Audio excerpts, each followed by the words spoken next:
Alright,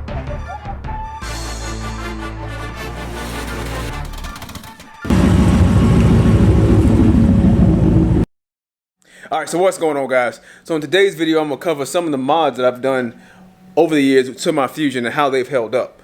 So of course, I've made a few videos on them. There's a few mods that I've done that I didn't film. So I'm going to kind of go over those in case you guys are wondering. So of course, in the beginning, you guys saw me do the fog light install. And as I mentioned, if you didn't see that update video, is that the fog lights themselves, the actual bulbs and the housing, are complete junk. They burnt out after maybe a couple months. I'm not sure if you can see what I'm saying, but all this little trash in the bottom of the bulb is actually part of the reflector. So the inside of the housing, actually burnt off, making your lights kind of useless. They still work.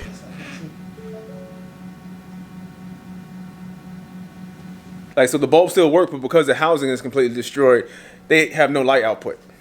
So lesson learned on that. So if you get one of those cheaper kits off eBay, Amazon, wherever, see if you can get one without the bulbs. It just has the plastic fixtures, because all that stuff lined up great. And I definitely recommend those. It's just the bulbs. It's just the bulbs are junk. So while I was doing the fog light install and I had the bumper off, I also went ahead and Plasti-dipped my grill black. So now it's been a year or so since I've done that. And for a while, I was only taking my car to one of those high pressure car washes, like touch free, so it doesn't use the brushes, it uses high pressure water. So of course my grill is really taking a beating. But if you look at it, it's really not too bad. I mean, there are a couple chips. Like here's one where you can see the old chrome coming through. But it's actually held up really well. I didn't do a video on this, but of course this whole thing comes off in different sections. So the ring is one section, these little horizontal slats on one section, and the little vertical slats behind it are another section.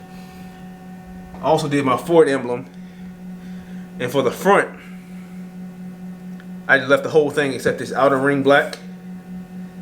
And again, you can see this is chipping too a little bit. Now on the back, I actually went ahead and cut out the Ford emblem. I really like the way this looks. I do like the chrome accents. Now to do this, after you spray it with the Plasti-dip, you can just use a razor blade or an X-Acto knife or something with light pressure and cut out the Ford. And that's how you get it to look like that. Of course, these are titanium taillights. I had them professionally tinted. They've done okay, but I did notice, I'm not sure what this is quality with the film or the install, but right around the edging, peeling a little bit. And that's like that on both of them. So actually contact the guys who did it and see if they'll fix that for me. Of course, I recently installed the lip. Lip's still holding up pretty strong. I did have a scratch on it. The car is pretty low and there's some pretty bad roads around here. It does have a little scratch on it. But so far it's holding up pretty good. I've heard some stories about them coming off, them flying off, the screws in the bottom of the bumper. The one thing that kind of worried me is because there's no nut on the back of it. If they do get hit with a lot of pressure, they'll just pull right out of the bumper. So that was a concern of mine, but so far, so good. So of course, last week when I did the video, you guys saw me install the rear pads and rotors on the car. They are squeaking a little bit, and they do make a special grease for like disc brakes that I didn't use, and that can actually help get rid of that noise. So at some point, I'll go back and apply that grease on them because it's not terrible. It's just every now and again they make a little noise. But kind of on that point, so of course I told you guys that my car failed inspection, which is the reason I was actually changing out my brake pads and how Ford wanted to charge me like $400.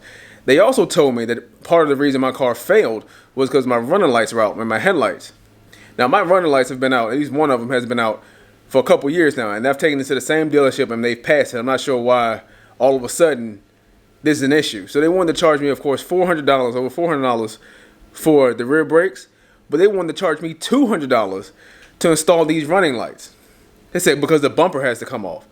So two problems with that. So these are the bulbs you need. These cost like $6, $7 at AutoZone, and of course we know AutoZone's overpriced, so you could probably get them cheaper at Walmart. But of course I didn't need to take the bumper off to replace those. Now it's definitely tight, and taking the bumper off would make it easier. So if you're already swapping out your headlights or something, yeah, go ahead and replace those with some LED versions. So it's definitely tight to get your hand in there, but you kind of do this little like scissor motion with your hands, with your two fingers. You can squeeze the bulb in there without taking the whole front bumper off, and it still only takes like 2-3 minutes. So that's $209 to replace a $6 part in a 5-minute job. And of course the $400 they wanted to charge you to replace the rear brake pads. Now I understand that's how these dealerships make their money, by charging these ridiculous prices, but come on now. $200 for 2 light bulbs. And again, I'm not even sure about the whole failing because your running lights are out. So of course you guys may notice I'm actually in a garage now. This is actually my garage. So hopefully I can get a lot more in the Fusion done. I can stop neglecting it as much as I have been, because now I have a legitimate space to work. And when of course it came to actually outfitting my garage, I had to hit up Harbor Freight. Harbor Freight has a lot of good deals. They always have coupons. I think I went there. I had a coupon for everything that I bought. So I guess the first thing you notice is this big toolbox back here. Like, so of course this is the U.S. General. This is the 72 by 22 inch box chest. This is the biggest toolbox they make at the moment. And I gotta say, so far I've had it for a couple of weeks and I'm extremely impressed. This thing is built like a tank. The only real quality issues that I'm worried about that might not last, of course, these little latches. There's latches on the side that are just made out of plastic. So I don't know how well they'll hold up. But as far as the box itself, again, I couldn't be happier. This thing is a beast, and it's got this nice big work area, or you can actually stack another toolbox on top of it. They don't make a 72-inch top half, but you can get like a 56, and it'll still give you this little small corner.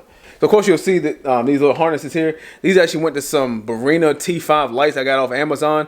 Now there's a ton of videos on them already on YouTube about how cheap they are, how good they are. And I'll say from my experience, they're pretty good lights. I think I got the 8-pack and it was $60 or so. And they're pretty good. Again, they don't give you a ton of, as far as how much usable light they'll have. So I feel like, again, because I have these high ceilings, if I mounted them on the ceiling, you wouldn't get much usable light down on the ground, which is why they're kind of just mounted about, I guess, 8 feet or so all the way around the garage. And again, I'm happy with the results. For 80 bucks and 8 lights, I think I got a lot of usable light. When I moved in here, of course, I just had the one light bulb. And of course, that thing is pathetic. So I'm gonna turn these shop lights off so you can see kind of where I started. So of course, this is what it looked like when I moved in here. Not much light at all. So again, for 60 bucks and these 8 lights, they make a world of difference. Now, one thing I did forget to mention is out of the 8 lights I bought, one of them didn't work. So I contacted the company. Of course, they apologized, and they said they were gonna send me a whole other 8-pack out. I haven't gotten there yet. Again, I'll update you guys on that customer service. And I did finish installing the garage door opener, the Chamberlain B550. Brand new at Home Depot. This thing's like $220, or like definitely over $200. I got this one as an open box from eBay for like $120, $130. Like, so these things are I really just connect rod A to B, and you just do that all the way down. It's extremely simple. Like I said, the hard part is because it's just trying to get it up there. Then I had to make a little custom bracket up here at the top. Pretty easy project. Everything is powered through that one plug. And of course, temporarily, I do have just an extension cord running because I don't have outlets out here yet. Of course, you may also notice, in addition to my toolbox, I got this bench from Harbor Freight. With the coupon, I think this was $80 or so. They have one at Home Depot or Lowe's or whatever. It looks similar, it's about the similar size, has an unfinished top, and it's like $200. So for $80, it's definitely a recommend. It's pretty sturdy. When you get it out the box, the individual pieces are pretty flimsy, but when you bolt everything together, again, it's solid. It holds a good amount of weight, and it actually has a light bulb underneath it for your work surfaces. And it does have a couple outlets over here on the side, which I have my chargers hooked up to at the moment. Like, I think that's really about it. Oh, well, the stator springs. Of course, I lowered the car. The springs perform flawlessly. Again, the ride is pretty close to stock, and I am still running on stock shocks. And they've held up fine over the however many miles I put on the car. I think the car has like 96,000 miles on it at this point.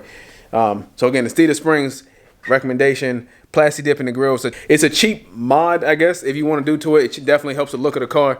I love the way the front of the car actually looks now with the black grill and the lip on it. I think it looks really good. I think that's pretty much it. Thank you for watching my video. Remember to hit that like button, subscribe to my channel. Y'all have a great day.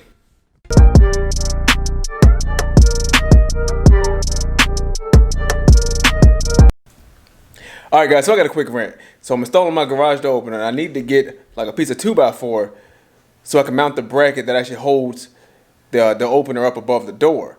So I go to Lowe's, they don't have anything in the length that I need, so I find something that's probably twice as long, and I actually got to cut it in half. So he says okay, you know, takes it over to the saw, breaks out the measuring tape. So I'm like, okay, I was gonna tell him it didn't have to be exact because I really only need one piece.